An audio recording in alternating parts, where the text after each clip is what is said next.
Halo semuanya, perkenalkan saya Siti Munayati dari kelompok 8 dengan NIM 010162300035. Di sini saya sebagai PIC ketiga yang mengerjakan Excel untuk language model. Sebelumnya saya ingin membagikan sedikit pengetahuan saya mengenai language alpha.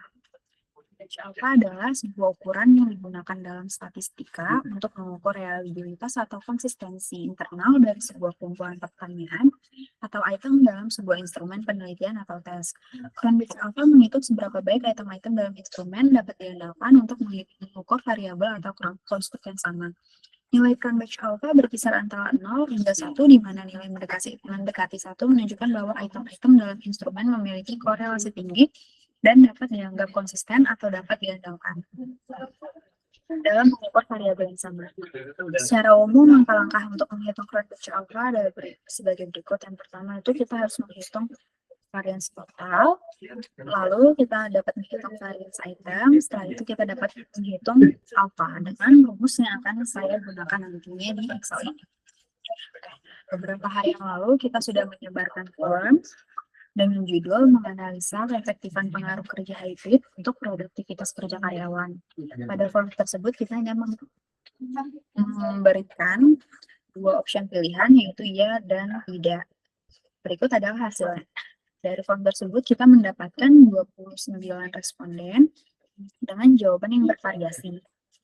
Nah, karena jawabannya iya atau tidak, saya ingin mengganti huruf ini dengan angka, seperti iya dengan angka 1 dan tidak dengan angka 0.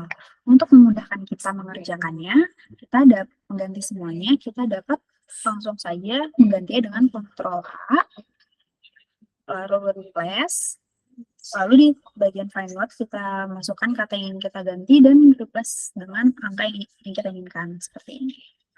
Nah, begitu contohnya. Kita dapat melakukan hal yang sama untuk kata tidak. Ini adalah hasil dari yang sudah ter-replace gitu.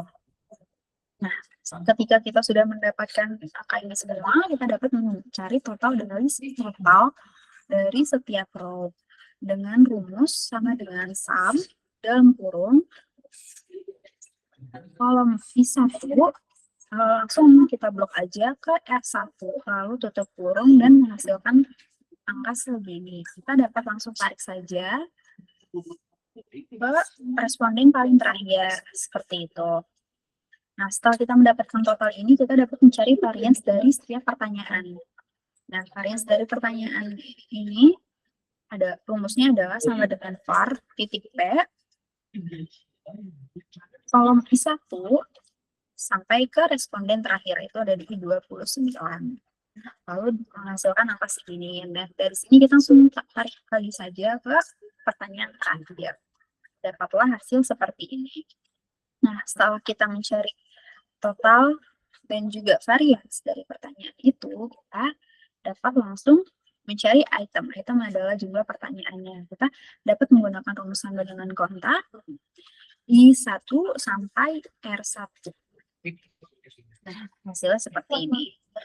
Lalu setelah itu kita mencari sum of variance.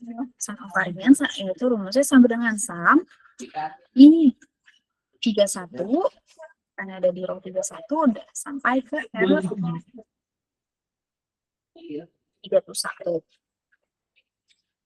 Dapatlah hasil segini. Lalu setelah itu kita dapat mencari variance of total dengan rumus sama dengan var titik P. Lalu kita dapat blok saja di kolom ini, atau kita dapat menarik dari sini langsung ke responden terakhir. Maka mendapatkan hasil seperti ini. Nah, yang terakhir kita dapat mencari si alpha dengan rumus sama dengan U2 atau item dibagi dalam kurung item dikurang 1 dan tutup kurung dikali 1 dikurang sum of variance per variance of total. Lalu ditutup kurung akan menghasilkan angka sebegini. Itu saja penjelasan dari saya mengenai cara saya mengerjakan tugas ini. Sekian, terima kasih.